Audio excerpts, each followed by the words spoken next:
అందరికీ నమస్కారం. 2019 ఎన్నికల్లో ఒక్క అవకాశం ఇవ్వండి,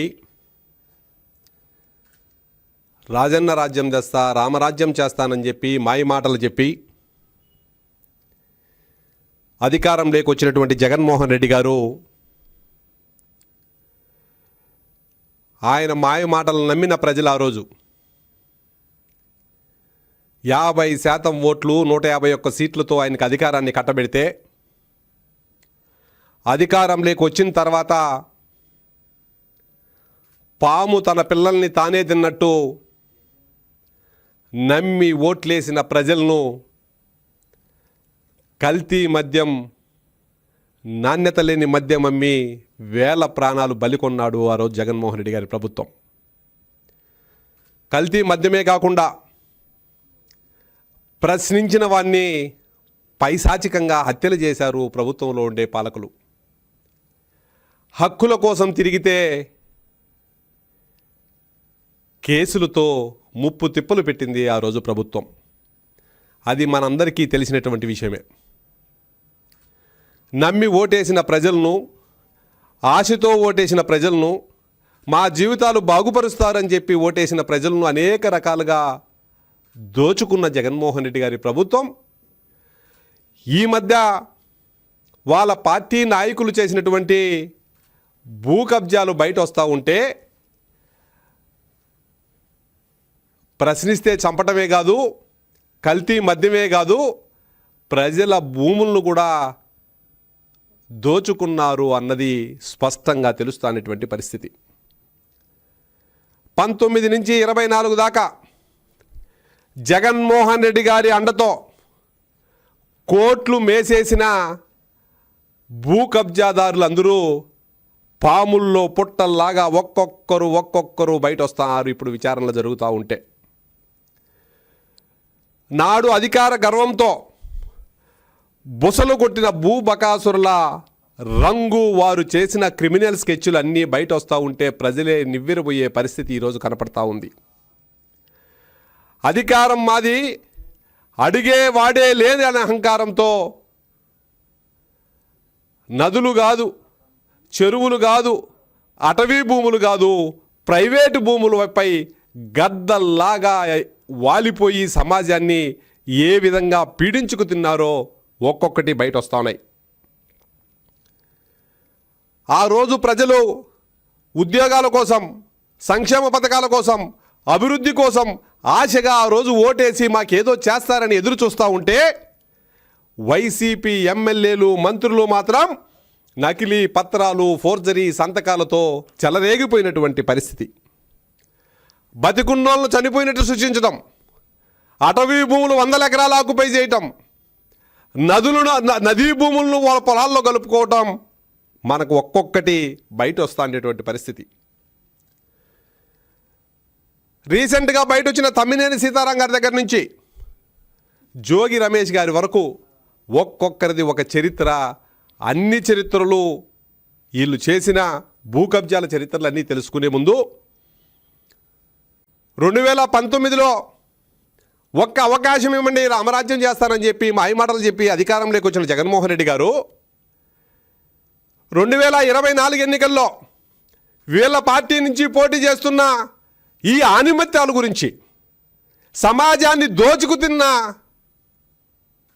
ఈ ఆణిమత్యాల గురించి ఆ రోజు 2024 ప్రచారంలో భాగంగా ఈ ఆణిమత్యాల గురించి ఆ స్వాతిముత్యం ఏం చెప్పాడో ఇప్పుడు ఒక వీడియో చూద్దాం. వీడియో చూసిన తర్వాత మళ్ళీ మనం మాట్లాడుకున్నాం. పొంగనూరు నుంచి రామచంద్రాడు నిలబడతా ఉన్నాడు. నాకు పితృ సమానుడు, మీ అందరికి పరిచయస్తుడు, మంచివాడు, సౌమ్యుడు. మీ చల్లని దీవెనలు, ఆశీస్సులు రామచంద్రాడన్నపై కూడా ఉంచవలసిందిగా సవినయంగా వేడుకుంటా ఉన్నాం. అదే విధంగా పాలెం ఎమ్మెల్యేగా మీ అందరికీ పరిచయస్తుడు భూపాలన్న ఉన్నాడు నా పక్కనే. రాంభూపాలన్న కూడా మీ చల్లని దీవెనలు, ఆశీస్సులు ఇవ్వవలసిందిగా ప్రార్థిస్తా ఉన్నాను. సత్తరబల నుంచి రాంబాబు నిలబడతా ఉన్నాడు. నిజంగా సిద్ధమని మొట్టమొదటి చెయ్యి లేపింది ఎవరైనా ఉన్నారు అని అంటే రాంబాబు దగ్గర నుంచే మొట్టమొదటి చెయ్యి పైకి లేచింది. నిజంగా అంతటి మంచివాడు, అంతటి మంచి గుణాలున్న వ్యక్తి కూడా. మీ చల్లని దీవెనలు. అప్పుడప్పుడు నోట్లో నుంచి కొంచెం దురుసుగా మాటలు కొద్దిగా అనిపిస్తాయి కానీ మనసు మాత్రం వెన్న అని మాత్రం ఖచ్చితంగా చెప్తా నేను. అన్నకు మీ సంపూర్ణ మద్దతు తెలపవలసిందిగా సవినయంగా ప్రార్థిస్తా ఉన్నాను. బ్రహ్మనాయుడు నిలబడతా ఉన్నాడు. నిజంగా మనిషిలో కల్ముషం లేనివాడు. ఎవరైనా వస్తే మాత్రం ఎప్పుడూ కూడా సహాయం చేయడంలో ముందడుగే ఉంటాడు. బ్రహ్మనాయుడు అన్న మంచివాడు, సౌమ్యుడు. మీ అందరి చల్లని దీవెనలు, ఆశీస్సులు అన్నపై ఉంచవలసిందిగా సవినయంగా ప్రార్థిస్తా ఉన్నాను. మచిలీపట్నం నుంచి యువకుడు, ఉత్సాహవంతుడు, వాళ్ళ నాన్న నాకు మంచి స్నేహితుడు కిట్టు నిలబడతా ఉన్నాడు. యువకుడు, ఉత్సాహవంతుడు, మంచి చేస్తాడన్న నమ్మకం, విశ్వాసం నాకు సంపూర్ణంగా ఉన్నాయి. మీ చల్లని దీవెనలు, ఆశీస్సులు కిట్టుపై ఉంచవలసిందిగా సవినయంగా ప్రార్థిస్తా ఉన్నాను. ఆముదాల వలస నుంచి మీ అందరికీ పరిచయం ఉన్న వ్యక్తి, మన స్పీకర్ గా కూడా తాను ఇవాళ ఉన్నాడు. తమ్మినేని సీతారామన్న నిజంగా నాకు తండ్రి లాంటి వాడు, మంచివాడు, సౌమ్యుడు, మంచి చేస్తాడన్న నమ్మకం, విశ్వాసం నాకున్నాయి. మీ చల్లని దీవెనలు, ఆశీస్సులు అన్నపై ఉంచవలసిందిగా సవినయంగా ప్రార్థిస్తా ఉన్నాను. పలాస నుంచి అప్పలనాయుడును పోటీలోకి పెడతా ఉన్నాము. డాక్టరు, యువకుడు, ఉత్సాహవంతుడు, మంచి చేస్తాడు. మంత్రిగా కూడా మీ అందరికీ కూడా పరిచయం ఉన్న వ్యక్తి. ఒక్కొక్కసారి కాస్త మాటలు కటువుగా ఉన్నా మనసు మాత్రం వెన్నే. మీ అందరి చల్లని దీవెనలు, ఆశీస్సులు అప్పలరాజుపై ఉంచవలసిందిగా సవినయంగా మీ అందరితో కూడా ప్రార్థిస్తా ఉన్నాను. గుడివాడ నుంచి నేను చెప్పాల్సిన అవసరం లేదు. నా స్నేహితుడు, మీ అందరికీ కూడా రాబోయే రోజుల్లో ఇంకా మంచి కూడా చేస్తాడు. దగ్గరుండి నేను చేయిస్తా కూడా నానితో. మీ చల్లని దీవెనలు, ఆశీస్సులు నానిపై ఉంచవలసిందిగా సవినయంగా కోరుతూ ప్రార్థిస్తున్నాను. ఇప్పుడు మీరు చూశారు, ఎన్నికల ప్రచారంలో భాగంగా ఈ ఆణిముత్యాల గురించి వాళ్ళ అధినేత స్వాతిముత్యం ఏం చెప్పాడో మీరు విన్నారు. స్వాతిముత్యం తమ్మినేని సీతారాం అనే ఆణిముత్యం గురించి ఏం చెప్తాడంటే, ఆముదాల వలస నుంచి పోటీ చేస్తున్నాడు, మంచోడు, సౌమ్యుడు, తండ్రి వయసున్నవాడు, మీరు ఆదరించండి అని చెప్పి తమ్మినేని సీతారాం అనే ఆణిముత్యం గురించి వాళ్ళ అధినేత అయిన స్వాతిముత్యం చెప్పినటువంటి మాట. ఇప్పుడు ఆ స్వాతిముత్యం అడుగుతున్నా, అయ్యా స్వాతిముత్యం గారు, మంచోడు అంటారు కదా, సౌమ్యుడు అంటారు కదా, తండ్రి లాంటి వాడు అంటారు కదా, మరి గత 4-5 రోజులుగా అన్ని పేపర్లు పతాక శీర్షికల్లో వస్తుంది కదా, గోవిందరాజులు అనే ఒక ఆయన ప్రాణంతో ఉండంగానే ఆయనకు డెత్ సర్టిఫికెట్ క్రియేట్ చేసి మీ ఇంట్లో పని మనిషికి వాళ్ళ ఫ్యామిలీ సర్టిఫికెట్ ఇచ్చి ఆయన దగ్గర నుంచి 922 గజాల స్థలాన్ని మీ కొడుకు పేరు మీద, ఆ ఆణిముత్యం కొడుకు పేరు మీద రిజిస్ట్రేషన్ చేసుకున్నాడు అని 14 మందిని నిందితులుగా చేర్చి 8 మందిని అరెస్ట్ చేశారు కదా. ఇప్పుడు మంచోడు, సౌమ్యుడు అని ఆ ఆణిముత్యంకు సర్టిఫికెట్ ఇచ్చిన ఈ స్వాతిముత్యం ఇప్పుడు కెమెరా ముందుకొచ్చి, ఇప్పుడు మీడియా ముందుకొచ్చి, ఆ రోజు నేను మంచోడు, సౌమ్యుడు అన్నా, ఆయన మంచోడు అంటే ముంచోవాడని నాకు తెల్లా, సౌమ్యుడు అంటే అన్నీ సర్దేస్తాడని నాకు తెల్లా, పొరపాటు చేశాను అని చెప్పి ఈరోజు ఎందుకు చెప్పలేకపోతున్నాడో ఈ స్వాతిముత్యం సమాధానం చెప్పాల. గత 4-5 రోజులుగా ఈ ఇష్యూ మీద ప్రధానమైన చర్చ జరుగుతూ ఉంటే శాసనసభలో స్పీకర్గా ఉన్నటువంటి వ్యక్తి ఒక బతికుండే వ్యక్తికి డెత్ సర్టిఫికెట్, కుటుంబ సభ్యుడు కానిటువంటి వ్యక్తికి ఫ్యామిలీ సర్టిఫికెట్ ఇచ్చి వాళ్ళ కుమారుడికి పేరు మీద భూమి కొట్టేస్తే వైఎస్ఆర్ కాంగ్రెస్ పార్టీ ఎందుకు స్పందించలేదో సమాధానం చెప్పాలా. ఈ మధ్య గొడ్డల పార్టీ అధ్యక్షుడు జగన్మోహన్ రెడ్డి గారు హే రామ్ అంటూ దొంగ భక్తిని ప్రదర్శిస్తాడు. ఏం పాయన హే రామ్ అంటాడనుకున్నాను ఇన్ని రోజులు.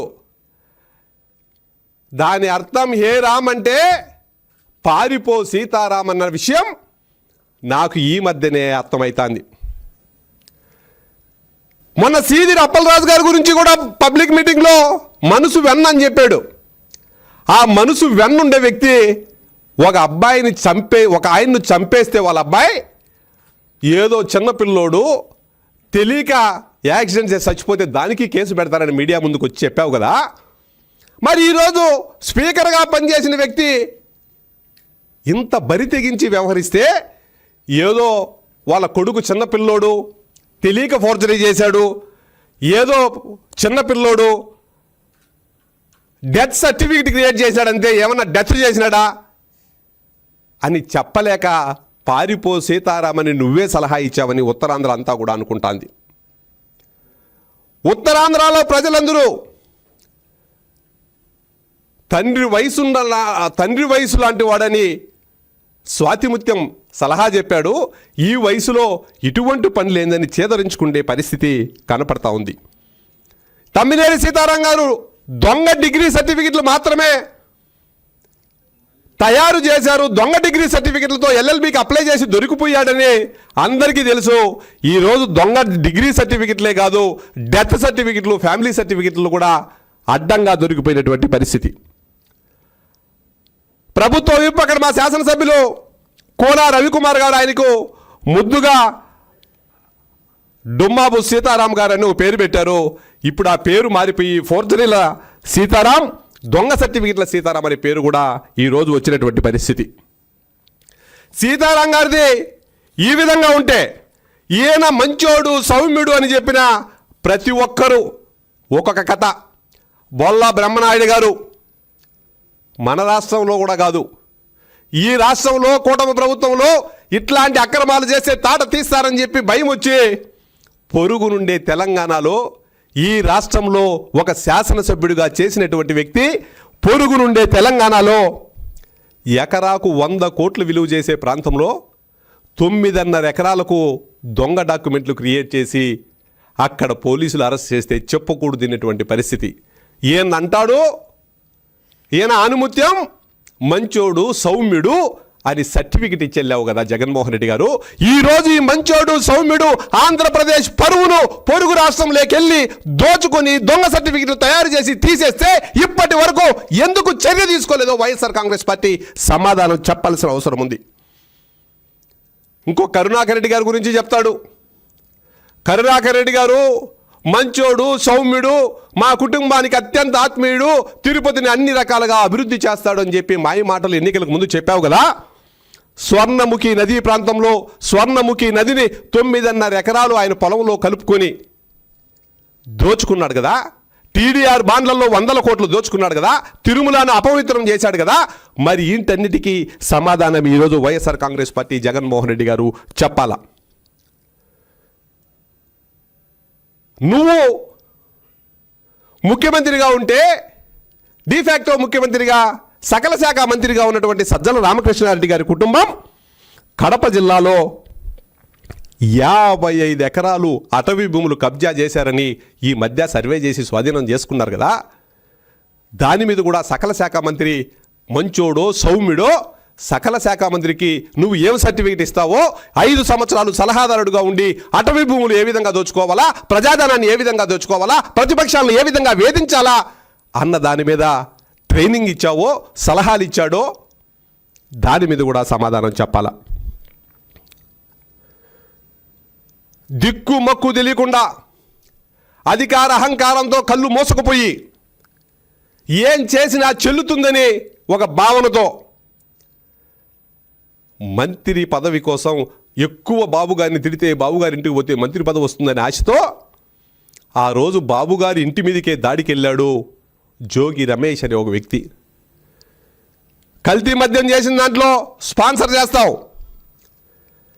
ఈడీ అటాచ్ చేసిండే భూములు, ఈడీ అటాచ్ చేసిండే అగ్రిగోల్డ్ భూములను సర్వే నెంబర్ 87లో ఉంటే సర్వే నెంబర్ 88గా మార్చి ఆ భూములను రిజిస్టర్ చేసుకుని దాన్ని 10 కోట్లకు అమ్ముకున్నాడు. అందుకే ఈయన ఎన్నికలకు ముందు ఆ ఆనిముత్యానికి స్వాతిముత్యం సర్టిఫికెట్ ఇస్తాడు మంచోడు సౌమ్యుడు అని. కాటసాని రామిరెడ్డి గారు బనగానపల్లిలో అత్యంత విలువైన ఎకరా 15 కోట్ల రూపాయలకు పైగా విలువ చేసే 3 ఎకరాల ప్రభుత్వ భూమిని ఆక్రమించి ఆయన భూమిలో కలుపుకుంటే ఈ మధ్య ప్రభుత్వం దాని మీద కూడా చర్యలు తీసుకునేటువంటి పరిస్థితి. నీ సొంత జిల్లాలో ఇప్పుడు శాసనసభ్యుడిగా ఉన్నాడు రాజంపేట ఎమ్మెల్యే, మొత్తం అటవీ భూములు కానీ ప్రభుత్వ భూములు కానీ 350 ఎకరాలు దోచుకొని ఎస్టేట్ను నిర్మించుకున్నాడు. దీనికి కూడా వైఎస్ఆర్ కాంగ్రెస్ పార్టీ సమాధానం చెప్పాలా? ఓరి మీ పాసులు గల ఒకరికి 5 ఎకరాలు 10 ఎకరాలు భూములుంటే ఇబ్బందిలే, 100 ఎకరాలు 1000 ఎకరాలే. ఎవ్వరు మాట్లాడినా 100 కోట్లు 1000 కోట్లు 100 ఎకరాలు 1000 ఎకరాలే కబ్జాలు చేసి ప్రభుత్వాన్ని, పేదవాడి రక్తాన్ని తాగినటువంటి నీచులు ఆ రోజు ప్రభుత్వంలో ఉన్న వైఎస్ఆర్ కాంగ్రెస్ పార్టీ ఎమ్మెల్యేలు, మంత్రులు. మరీ ముఖ్యంగా పెద్దిరెడ్డి రామచంద్రారెడ్డి గారి గురించి చెప్పాడు, పెద్ద ఆయన మంచి చేస్తాడు అని. 104 ఎకరాల అటవీ భూములు కబ్జా చేశారు. 104 ఎకరాల అటవీ భూములు కబ్జా చేసిన దానికి మంచి ఆయన అయినాడా అని అడుగుతానా? కబ్జా చేయటమే కాకుండా పెద్ద పెద్ద గెస్ట్ హౌస్లు, కబ్జా చేసిన భూములో ప్రభుత్వ నిధులతో రోడ్లు, పీలేరులో 400 కోట్ల ఆయన అనుచరులు భూ స్కామ్, తిరుపతి రాయల్ నగర్లో ఉండే అక్రమంగా నిర్మించిన ఇంటికి ప్రభుత్వ డబ్బులతో రోడ్లు. ఇలా ఒకటి కాదు, 5 సంవత్సరాల్లో నువ్వు మంచోడు సౌమ్యుడు అని ఎవరెవరికైతే చెప్పావో దాని అర్థం ప్రజలు ఆ రోజు అర్థం చేసుకున్నారు కాబట్టి నీకు 11 సీట్లు ఇచ్చారు. మంచోడు అంటే ముంచేవాడని, సౌమ్యుడంటే సర్దేసేవాడని ప్రజలు ఆ రోజు అర్థం చేసుకున్నారు కాబట్టి నీ కోడ్ లాంగ్వేజ్ అర్థమైంది కాబట్టి నీకు 11 సీట్లు ఇచ్చారు. పెద్ద ఆయన మాట కటువుగా ఉంటుంది, మనిషి చాలా మంచోడని అంబటి రాంబాబుకు ఒక స్టేట్మెంట్ ఇచ్చాడు. పాపం ఏదైనా నిజాయితీగా నిజాలు చెప్తే ఆయన తల 1000 ముక్కలు అయిపోతుందని శాపం ఏమన్నా ఉందేమో జగన్మోహన్ రెడ్డి గారికి. కానీ అంబటి రాంబాబు గారికి మాట కటువుగా ఎందుకుంటుందండి? ఆయన చాలా సౌమ్యంగా సంజన సుకన్య అనేవాడు తప్ప కటువుగా మాట్లాడేవాడైతే ఆయన కాదు. కొడాల నాని మా అన్న చాలా మంచోడు, గుడివాడకు అసలు ఆటే పరిచయం లేని క్యాష్ను ఆట తెచ్చినాడని సర్టిఫికెట్ ఇచ్చావు కదా, అందుకే ఆయన 40,000 ఓట్లతో వాడించినటువంటి పరిస్థితి. నాకు ఒక అనుమానం, సమాజానికి కూడా ఒక అనుమానం.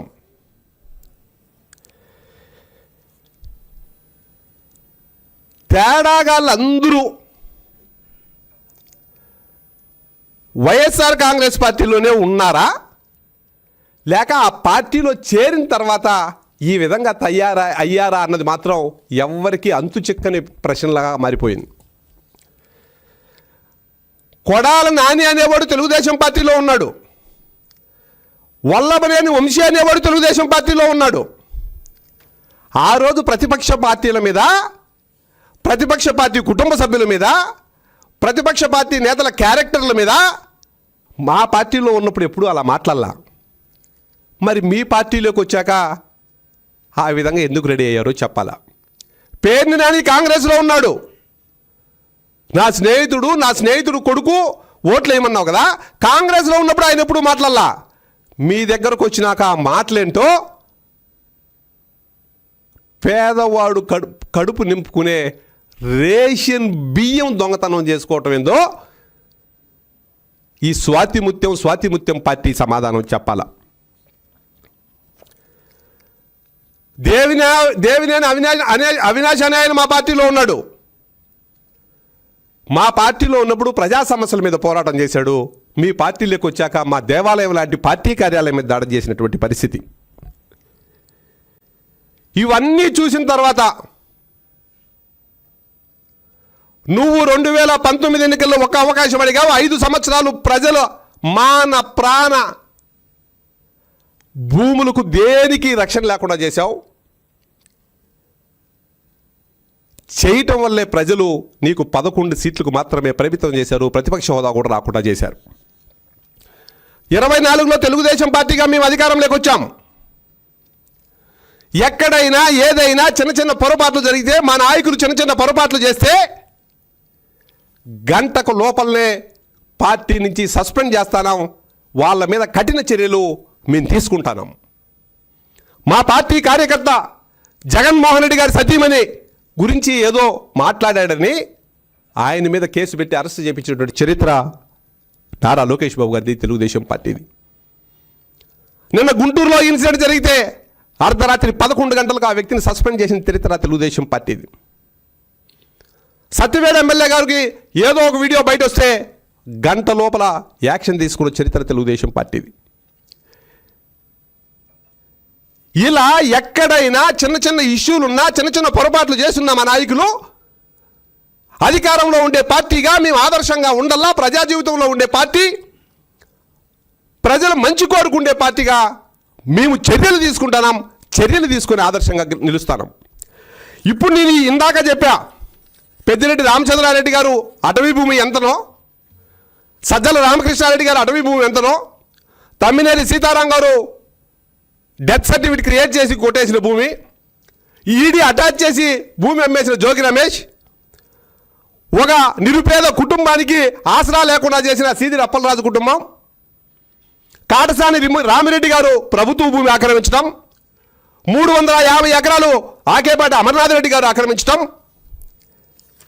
ఇంటన్నిటి మీద ఒక్కరి మీదైనా వైఎస్ఆర్ కాంగ్రెస్ పార్టీ తప్పు చేశారని చర్యలు తీసుకునిందా అని అడుగుతానా? సమాధానం చెప్పాలి వైఎస్ఆర్ కాంగ్రెస్ పార్టీ. మా వాళ్ళ మీద ఆరోపణలు వస్తే మేము చర్యలు తీసుకొని ఆదర్శంగా ఉంటున్నాం కదా, మరి వైఎస్ఆర్ కాంగ్రెస్ పార్టీ వాళ్ళు రెడ్డి హ్యాండెడ్గా దొరికిపోతే కూడా వాళ్ళు మంచి చేశారని సర్టిఫికెట్ ఇస్తున్నావా? వాళ్ళు తప్పు చేశారని ఎందుకు సస్పెండ్ చేయలేదో వైఎస్ఆర్ కాంగ్రెస్ పార్టీ సమాధానం చెప్పాలా? తమ్మినేని సీతారాం గారి విషయంలో తేలుగుట్టిన దొంగల మాదిరి ఎందుకు వ్యవహరిస్తున్నారని వైఎస్ఆర్ కాంగ్రెస్ పార్టీని అడుగుతానా? సమాధానం చెప్పాలి మీరు. తప్పు చేసింటే సస్పెండ్ చేయండి, తప్పు చేయకపోతే డెత్ సర్టిఫికెట్ క్రియేట్ చేయటం సంపటం కాదు, సర్టిఫికెట్ ఒకటే క్రియేట్ చేశాడు కాబట్టి మా ఓడు మంచోడు సౌమ్యుడు అని మళ్ళా అన్న మీడియా ముందుకు వచ్చి చెప్పండి. ఆకేపాటి అమర్నాథ్ రెడ్డి గారు 350 ఎకరాలు అటవీ భూమి దోచుకున్నాడని చెప్పి ప్రభుత్వం యంత్రాంగం చెప్తాంది కదా, మా ఓడు దోచుకోలేదు, మా భూములన్నీ ఆయన సొంతం, ప్రభుత్వం వేధిస్తుందా లేదా మీ ఓడు తప్పు చేశాడన్న విషయం బయట వచ్చి చెప్పండి. సజ్జల రామకృష్ణారెడ్డి గారి కుటుంబం 55 ఎకరాల అటవీ భూమి దోచుకునిందని రిపోర్ట్లు వస్తారే కదా, మా ఓడు మంచోడు మేమే వేధిస్తారామా లేకపోతే మీ ఓడు తప్పు చేశాడన్న విషయం బయట వచ్చి చెప్పండి. ఎందుకు వైఎస్ఆర్ కాంగ్రెస్ పార్టీ తప్పు చేసినోని మీద చర్యలు ఎందుకు తీసుకోవట్లేదు? బోళ్ళ బ్రహ్మనాయుడు గారు మన రాష్ట్రంలో కాదు పక్క రాష్ట్రంలో మీ దోపిడీలు చేసి దొంగ పత్రాలు క్రియేట్ చేసి 100,000 కోట్లు సంపాదిద్దాం అనుకున్నాడు. ఆయన పారిశ్రామికవేత్తని సర్టిఫికేట్ ఇవ్వాలనుకున్నారా? ఇస్తే ఆ సర్టిఫికేట్ ఇవ్వండి, లేకపోతే వాడు తప్పు చేశాడు అన్న విషయం వచ్చి ప్రజలకు చెప్పి ఆయన మీద చర్యలు తీసుకోండి. నేను వైఎస్ఆర్ కాంగ్రెస్ పార్టీని ఒకే విషయం అడుగుతానా, ఈ భూ బకాసురుల మీద మీ పార్టీ నిర్ణయం చెప్పండి. ఈ భూ బకాసురులు తప్పు చేసుంటే పార్టీ నుంచి వీళ్ళని సస్పెండ్ చేసే ధైర్యం, నిజాయితీ వైఎస్ఆర్ కాంగ్రెస్ పార్టీకి ఉన్నాయా అని అడుగుతున్నా. ప్రజలు ప్రతి ఒక్కటి గమనిస్తూ ఉన్నారు. మీరు అనుకుంటున్నారు బరి తెగించి ప్రజల సొమ్ము ప్రభుత్వ భూములు దోచుకుంటే ప్రజలు ఏమీ గమనించట్లా, ప్రభుత్వం వేధిస్తాంది అని చెప్తే మమ్మల్ని ఆదరిస్తారేమో అని మీరు అనుకుంటున్నారు. ప్రజలు, ఆంధ్రప్రదేశ్ ప్రజలు చాలా తెలివైన వాళ్ళు. ఈ వ్యవహారాల మీద పార్టీగా మీరు స్పందించకుంటే, నేను చెప్పిన ఈ వ్యవహారాల మీద వైఎస్ఆర్ కాంగ్రెస్ పార్టీ మీ నిర్ణయం, వీళ్ళు తప్పు చేశారా ఒప్పు చేశారా, వీళ్ళు తప్పు చేసుంటే వాళ్ళ మీద చర్యలు తీసుకోకపోతే, గతంలో అన్న 11 సీట్లు 2 డిజిట్ల నెంబర్ వచ్చింది. ఈసారి ఎన్నికల్లో మీ పార్టీ నిర్ణయం ప్రకటించకపోతే సింగిల్ డిజిట్కే పరిమితమవుతారని తెలియజేస్తూ